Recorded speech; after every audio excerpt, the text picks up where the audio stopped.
Hi, so it is August 3rd. It's my first day of treatment of chemo. Um, a little nervous. Um, I'm sure everything will be fine. I already have my access placed already. It is healing, and they're not going to use it until the 13th because it's still oozing a little bit of drainage. I got it placed on the 25th of July, and they said it's not ready. So they're going to be doing a cannulation in one of my peripheral veins, and my veins are like dog shit. They don't really work, so they have to come in with experienced cannulator to be able to get the vein. They already assessed the vein and found one, and they said that we're still going to have an experienced cannulator to deal with you because my veins are like, it's always been like that. So I'm just doing an introductory video on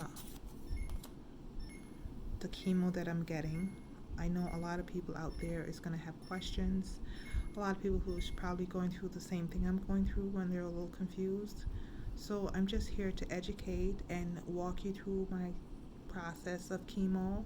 I'll be doing a video every day from the time chemo starts until it ends. So you're going to see a lot of changes with me, possibly hair loss. I'm still trying to get a good grip on that because I think hair is your beauty, and I don't know how to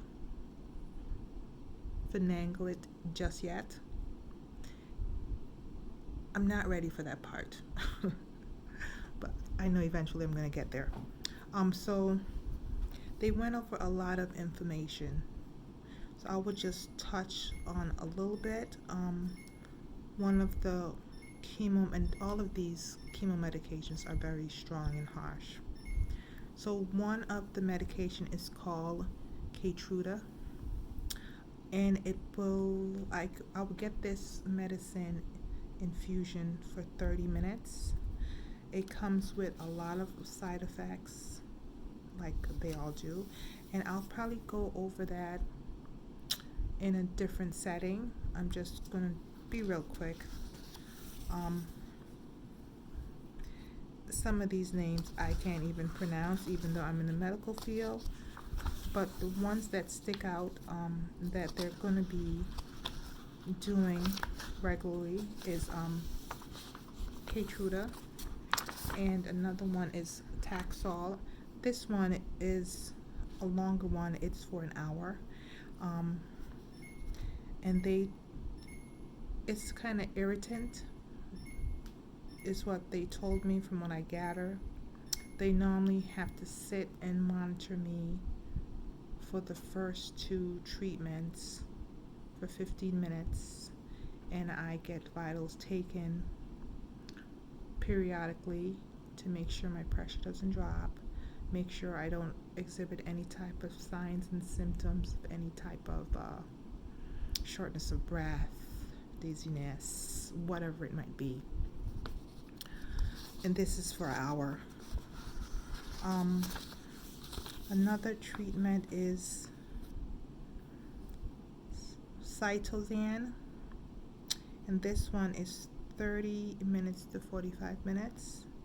Again, they all have side effects, and I'll be going over that a little later date. Right now, with my first treatment, I had no symptoms at all. I came home, I took a shower, and went to bed. They gave me nausea medicine, and I had no nausea going on. What I did get the next day, I woke up with a headache and abdominal cramps. And I thought, what the hell is this about? I've had my cycle for many years. I've never had a cramp with it. So they did inform me that it's because after these meds were given, I get dehydrated really quick, so I'm always supposed to keep up with my fluids. So that's what I'm doing now because I don't want to go through that again. Um, so that's a big thing. You really have to keep your fluids up. Um, the cancer center is a really beautiful place. They're all welcoming, they're all nice and polite. They seem very knowledgeable. Um, and they kept pushing fluid on me, and I was wondering why. I'm not thirsty, I don't want soup. But then they explained why, because with the meds that you're on, it dries you out really quickly. Another one is, what is that? Carboplatin. That's another drug, and this one is 30 minutes. So far, on a good day, I know the Taxanol, which is an hour, I get that every 3 weeks. So with getting that and with all the other meds that I'm getting, I will be there for a duration for 4 hours and 30 minutes. And then the second treatment will be 3 hours because I'm not getting Taxol that day until the following treatment. I go one day a week. I have no idea what that one is, and that's the biggest name.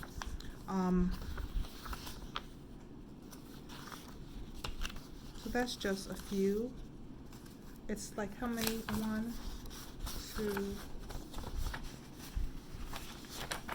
3, 4, 5. So 5 different medication, and I just named a few so far. And the side effects, it's a doozy. It's a whopper. But I felt good with the first treatment, so I'm just hoping everything would go nice and smooth. My diet has changed, so I'm doing mostly juicing of greens and doing a lot of vitamins because I'm gonna still need vitamins, to just keep my energy up, because I'm not gonna have an immune system with this. Plus, I was diagnosed with lupus. So, lupus, your immune system is already low, and then now with chemo from cancer, there we go. Okay, so to everyone out there, they're probably wondering, well, what kind of cancer I have. So what I have is a form of breast cancer. And this is interesting, and I figure that you guys would need to know this, and I'm okay with sharing it. So from the time I hit 40, I was having mammograms. And with every mammogram that I've had thus far, it always showed nothing, everything was fine. Until about 2 months ago,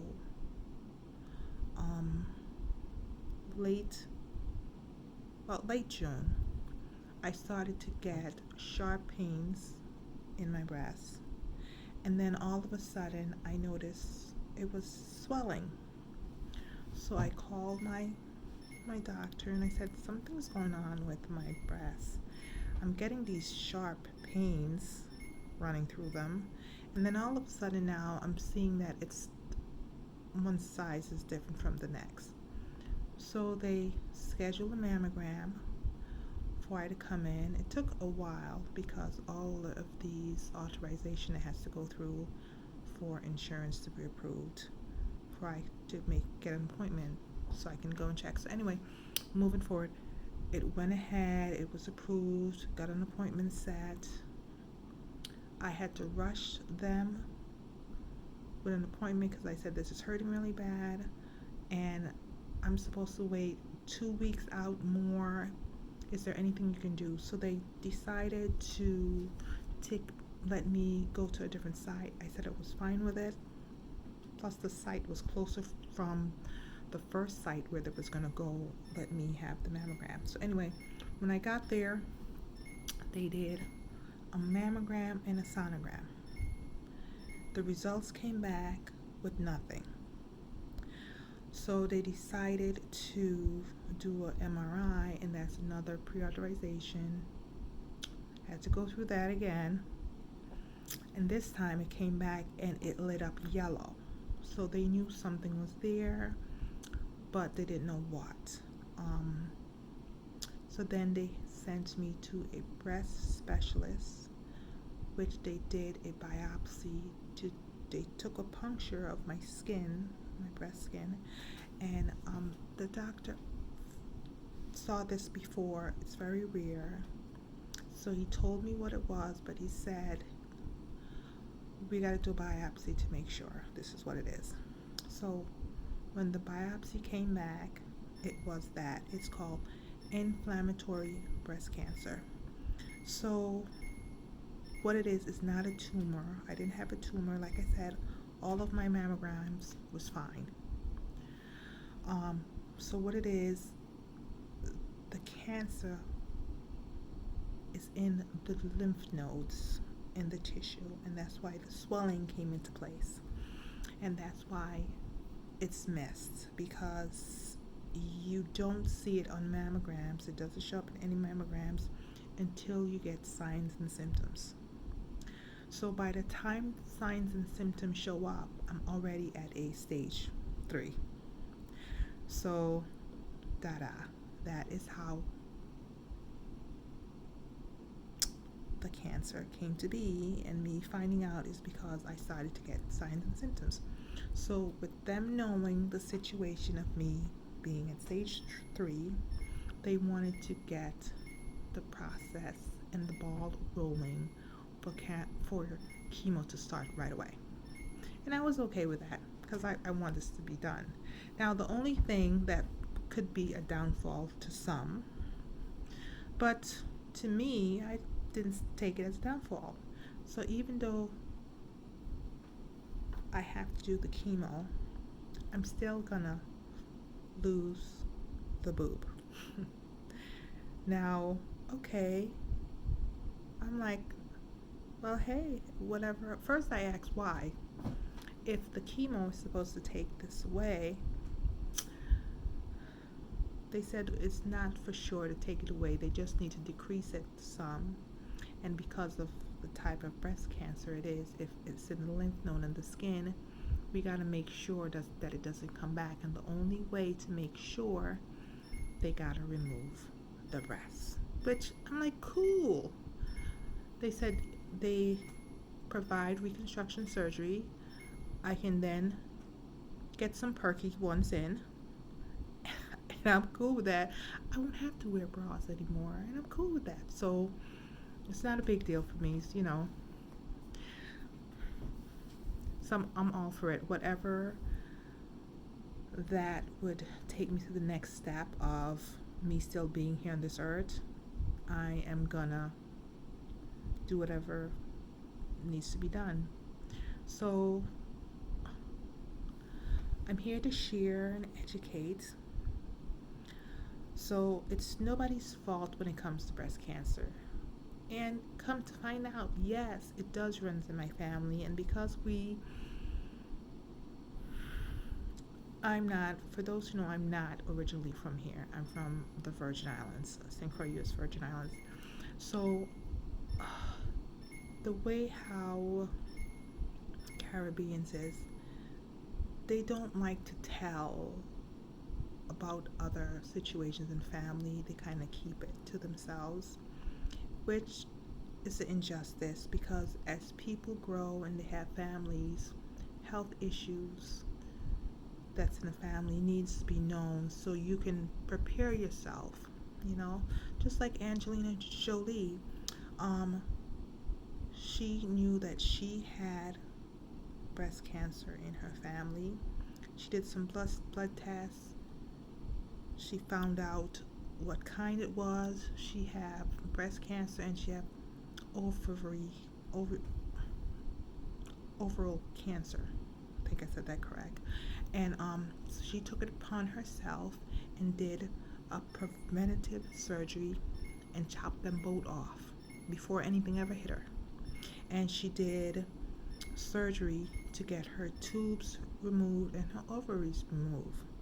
So she'd never had the cancer, never was diagnosed, but she took that early step because it's in her family. She had that genetic code in the gene.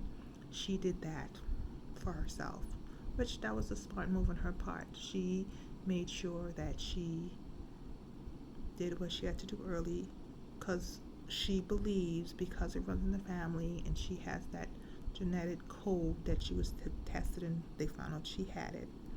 She went ahead and did what she did. There's other actresses that I know because I watched so many of their movies and sitcoms that they actually had breast cancer too and lived through it, survived it, came out fine on the other side. Um, Lots of famous people. I was kind of shocked. And they were still acting and stuff, and no one knew unless they actually verbalize it to them. So, anyway, I don't want to ramble on. It was just a quick overview for my first day. I will check in on my second treatment and give you guys an update how everything went. Like I said, I feel great. My hair is still intact. I just had this little doohickey on because it's dreads and it looks kind of rough and scruffy. So, and plus this happened because I don't, right now I just feel so susceptible to a lot of things and I'm really trying to avoid me catching anything. So I'm just doing due diligence of being very careful. So this is my quarantine look because I'm in the house. Nails aren't done. My dreads aren't done. They're not twisted. My toes I went out and got my own little spa kit with all of the tools, even the pedal to press, so I can do it myself. I know I'm gonna have to do something with my eyebrows. I would like to probably get some lashes on because I can see my eyes thinning already. I don't have much of any lashes anymore, and that has nothing to do with the chemo. That has to do with the lupus. So anyway, guys, good talk. Again, I'll look out for the update for my second infusion date of chemo.